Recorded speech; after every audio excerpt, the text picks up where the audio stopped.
Good morning, grade 4s. I hope you are well. Today we will be doing NST, so I wanted to get your NST textbook as well as your workbook ready for me. Now, the first activity that we are going to look at is activity 5. Now, last week you did activity 4 on page 96. Now, the next activity on page 97 is activity 5. Now, it's sort of the same. You are going to use the strut, the square strut that you made in activity 4, and you are basically going to make it stronger by adding more struts. Okay, so I want you to have a look there on page 97. It explains exactly what you need to do, where you need to add them. Then you will do the table on page 98. So this is the only thing you're going to write for this activity 5. So you are only going to redraw that table on page 98, and then you're basically going to just tick whether it was structure A or structure B, which the following comments apply to. So structure A would be the square strut without the support, without the orange pieces. Then structure B would be the strut with the orange pieces, which means with the support. So then you're just going to tick, was the slide of the frame split open at two corners of the joints? Was the slide of the frame moved closer together at two corners of the joints? Corner joints stayed stable and strong. Frame is stable, frame is unstable. So then you're just going to basically tick when you redraw that table. So that is all that you have to do for that page. Now let's go to the next page, 99. Okay, so let's read the keywords. Traditional is based on old beliefs or old ways of doing things. Specifications is something specific about a product. And constraints is something that limits a product. Now, people build different types of traditional houses from raw materials all over the world. The range of natural material are used. In some areas, there are plenty of trees and grass and reeds. Others have plenty of rocks and clay.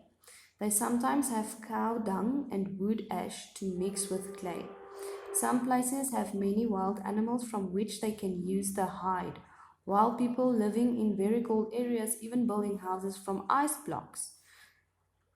Such materials are indigenous to the area. In every part of the world, we find indigenous traditional homes. So here you have a picture on page 99 that you can have a look at of different types of homes over the whole planet, right? So the whole world map, and then they point to different areas, and then different materials that are indigenous, so means they are specifically from this area.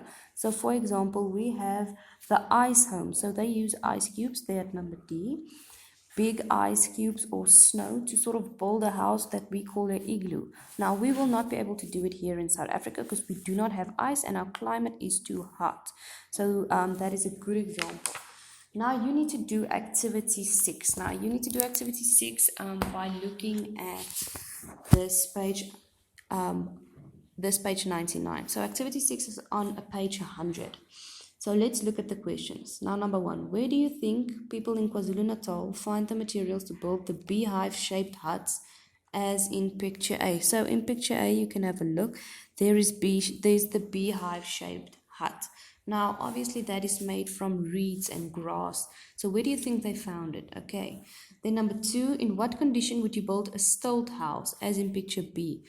So there you can see the house is built on stilts. So it's built higher. It's not built on the ground. Why do you think it's not built on the ground? What reason could there be? Could there be maybe wild animals, or could there be a lot of floods or something like that? Okay. Then number 3, why do you think the people in B used wood and bamboo to build their houses and not clay and stone?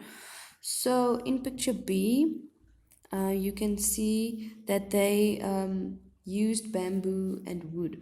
Why don't you think they used clay and stone? So maybe it could be that they weren't able to, from their area, there isn't clay or stones to build houses with. And what they could find in the wilderness or the wild was wood and bamboo. Then number 4, why do you think the Bedouin people made their tents from woven camel and goat hair, as in photograph C? So as you can see, it's sort of like tents that they made. Now, why do you think they made tents, and why from that material? Then number 5, look at photograph D, what is this house called? So that is an igloo, right? So why do you think people made their houses from blocks of snow? So that would be your opinion. Number 7, American Indians in the northern East America made wigwams of sampling and bark, grass or rushes. What type of vegetation do you think grows in the northeast America? So what type of plants grows there, right? And then number 8, why do you think the people who live in number F make their houses from clay? So now this is sort of almost like an introduction activity. There's not a lot of incorrect answers. It's basically testing your prior knowledge. So I don't want you to worry if you're not sure about the answer. You can leave it out, or you can just say you don't know. This is just basically sort of testing what you know about these different houses and just your prior knowledge to completing this whole activity. Okay, so then lastly, as you will see on the PowerPoint, there is a rope activity that you have to do. Now, I want you guys to just leave the rope activity for now. Since all of my grade 4s are coming back to school, we are going to do that at school rather, because it's going to be a fun group activity. Okay, so the rope activity you're going to leave for next week. So that means this is all that you have to do for NST for this week. So please remember, if you have any questions, you can WhatsApp me at any time, or you can leave your questions for our Zoom session.